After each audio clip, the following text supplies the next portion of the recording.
Ilang buwan po tayong hindi nakapag-vlog, medyo busy.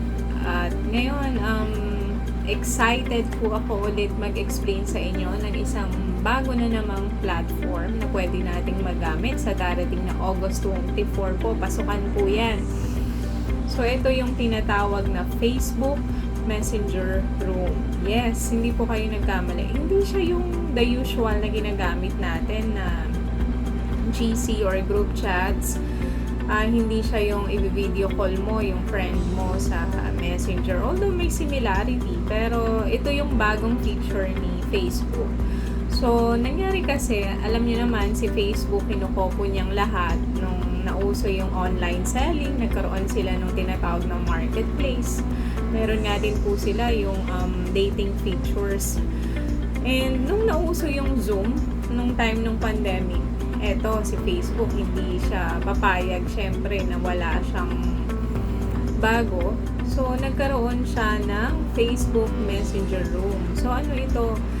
Yan po yung ipapaliwanag ko sa inyo ngayon. So, again, pwede siya sa desktop and laptops, and pwede rin siya sa ating mga cellphones. So, just make sure meron tayong Messenger app na install sa ating mga cellphone, and we're good to go. So, isa-isahin po natin. Simulan po natin sa laptop. This is how we can access Facebook Messenger Room in our desktop. So, yung nakikita nyo po sa screen ngayon ay ang aking Facebook account, yung aking profile. And then, in order for us to create a new room, kailangan nating magpunta sa home. And on the left side, makikita natin yung messenger. Ito, susunod siya dun sa newsfeed, messenger. Ayan, watch. Click natin yung messenger.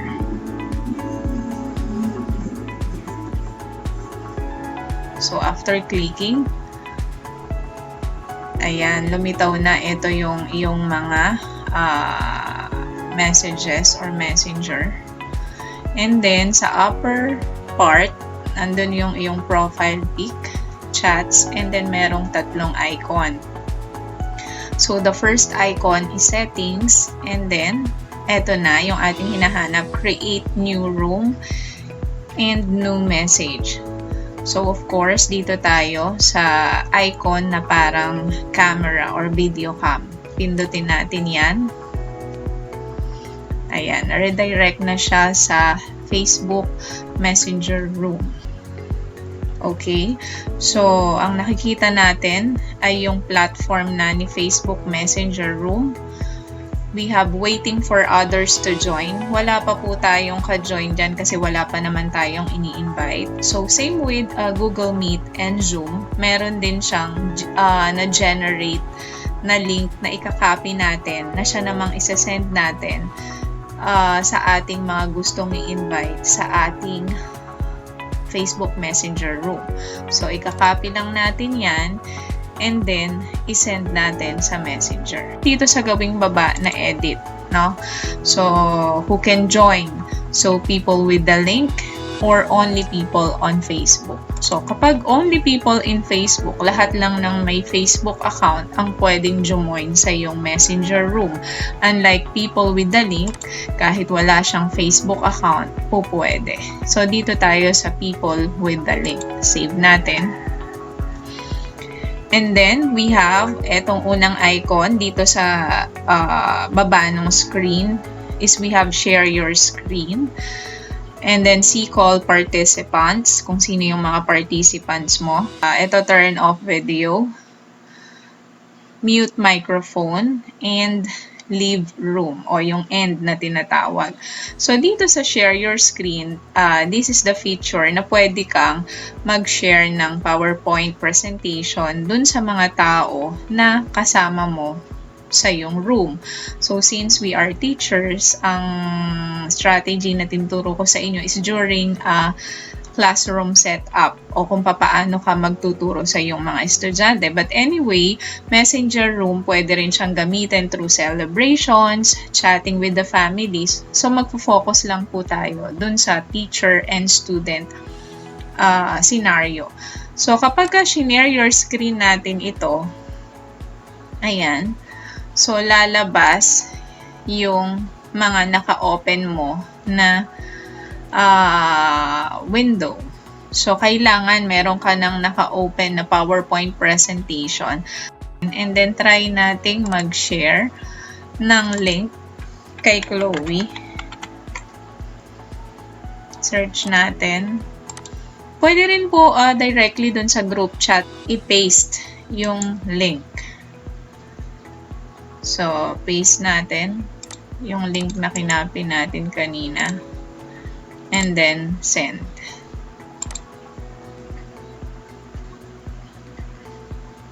Hintayin po natin jumoin si Chloe. So, balikan natin yung messenger room. Meron po akong PowerPoint dito na ipe-present. Okay. So, ito po yung example ng naka-join na po si Chloe sa ating Facebook Messenger room, no? So, ito yung participant, nag-iisa po si Chloe. So, share your screen. Ito po yung aking pinipresent sa kanya. So, yung PowerPoint presentation po na yan yung nakalitaw dun sa screen ng iyong mga participant. So, you can proceed with your discussion using Facebook Messenger room. So, ngayon po, ipapaliwanag ko naman kung paano tayo makaka-access ng messenger room using our cell phones or mobile phones. So, nakikita nyo po sa screen ngayon ay ang aking home screen ng aking cellphone. So, there are two ways po para makapunta tayo sa messenger room. So, nakikita nyo po yung mga icons dyan, yung mga apps. So, we have una, yung ating messenger, po pwede tayong directly dyan maka-access para mapuntahan natin agad yung messenger room, and then the other one is yung ating Facebook. So, punta muna tayo sa Facebook. No? Ito yung aking newsfeed. Ito po yung aking wall sa aking Facebook. Ayan. So, dyan natin nakikita yung mga updates. No? Yung mga latest news kay Facebook. Pindutin natin yung messenger icon. So, pagka-pindot natin, makikita natin, of course, mapupunta tayo dun sa ating messenger. Ang usual na ginagawa kasi natin kapag tayo ay nakikipag-video chat, pupuntahan natin yung messenger ng tao na gusto nating maka-video chat. Pwede din naman ma-call. So, ayan po sa taas, sa upper right corner, yung tatlong icon, yung call. So, kapag call, alam naman natin, it is plainly a call. So, without video chat. So, kung gusto mo namang maka-chat, yung tatawagan mo, ayan po, it is a personal video call between you and the person that you are calling. For example, ito, meron akong group chat dito, GC, yung SD Implementing School in SDO Nueva Ecija, ayan. Pag dyan po tayo nag-call, pwede din naman. But unfortunately, ang pwede lang jumoin kapag ka mga GC at video, dyan ka nag-video call is only up to 8 participants. Yes, 8 po. 8 lang po yung pwedeng mag-join, and then kung ikaw yung pang-siyam, hindi ka na makaka-join kasi puno na yung kanilang video conference sa GC. So, paano nga ba yung messenger room? Okay, tingin po kayo sa gawing baba ng ating screen. So, we do have two icons there, yung tinatawag na chats, ayan. And then, the next one is people. So, punta tayo dun sa people for us to access messenger room. Ayan. Pagdating mo sa people, makikita mo na yung mga friends mo sa Facebook, yung mga naka-online, and then yung mga 5 minutes ago, naka-online sila. Ayan, mamamonitor mo na kung yung gusto mong maka-messenger room o pumasok dun sa room mo, dun sa invite mo, ay available. Then, makikita nyo dyan yung create a room. Yan na po yung messenger. So, ayan. So, makikita nyo po, Christine's room. Wait a few minutes for friends to join, and then meron kang mababasa dyan who can join. Meron tayong dalawang choices dyan. So, the first one is people with the link, and then the other one is only people on Facebook. Yes, bakit merong only people on Facebook? Ang kainaman po ng Messenger Room, kahit walang Facebook account, ang individual na gusto mong isama dito sa room na to, ay po pwede siyang mag-join. Basta meron lang required na meron siyang Messenger account. So, tamang-tama, eksakto lang kasi merong mga parents na ayaw nila na may Facebook account yung kanilang mga anak. So, kapag meron ka ng klase or discussion, so kahit wala siyang Facebook account, basta meron siyang Messenger, pwedeng magkaroon ng Messenger room. So, ang sinasuggest ko po dito, piliin natin yung people with the link para kahit wala siyang Facebook account, pwede siyang maka-access dun sa yung room. O yung room, ito yung magiging platform mo. Dito kayo magkakaroon ng video conference. No? Diyan kayo mag-uusap-usap kung merong clarification o merong kang announcement sa mga bata. So, yung mga ganong pagkakataon. So, ayan, people with the link. And then, share link. So, yung link na yan, yun yung parang sa Google Meet din po na na-discuss na natin sa previous video. So, merong link. So, ayan, share link. And then, mareredirect ka kung saan mo po pwedeng i-share yung link ng mga gustong join sa yung room. So, just like for example, sa Instagram, pwede yan, sa mail, sa messenger, and then if you want to copy the link, ayan din, meron din po. And then dito sa more.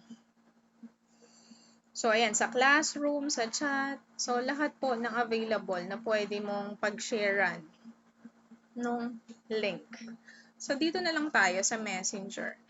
Usually kasi ang Messenger very accessible, ang Facebook, lahat po merong Facebook, lahat po yata ng individual ngayon. Pag tinanong mo anong Facebook account mo, meron lahat. So, send natin kay Chloe. So, ayan. And then, let's try to go kung dun sa Facebook ni Chloe o dun sa Messenger kay Chloe kung ano yung na-receive niya. So, ito po yung na-receive ni Chloe. Meron kang link na isinend, yung isinare ko kanina. Ang nakalagay, join me on a video chat in a Messenger room. So, upon clicking, nung iyong pinag-share ng link na yan, automatically, mareredirect sila dito sa yung room. Diyan po sila mapupunta. Ganun lamang po kasimple, ganun kadali. Pwedeng gamitin as a platform sa ating pasukan on August 24. So, and then, kung tapos na yung iyong video conference, pindutin mo lang po yung X na nandun sa upper right. Let's try. Ayan. So, leave and get a call when someone joins. And if you don't want to receive calls, you can permanently end room. So, ibig sabihin, pwede mo siyang hindi i-end, pero pwede kang mag-leave. And then, kapag ka-join na yung iyong mga estudyante o yung iyong mga ka-meeting, pwede sila. Accessible pa din yung room na kinreate mo. And if tapos na talaga siya, wala nang kasunod, just end, no? End room. So, ayan na lumitaw. Are you sure you want to end the room? So, end room.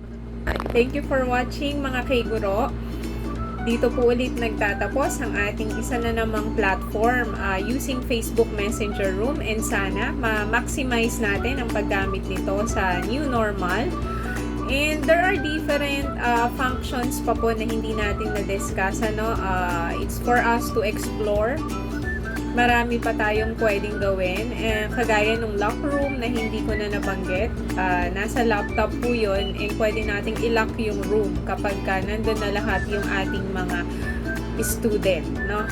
So, thank you po, and see you next time para sa mga susunod pa pong videos. At kung meron kayong mga requests, suggestions, comments, and mga additional information, huwag po kayong mahiyang i-comment po sa baba. Maraming salamat po. This is your Teacher K. Bye!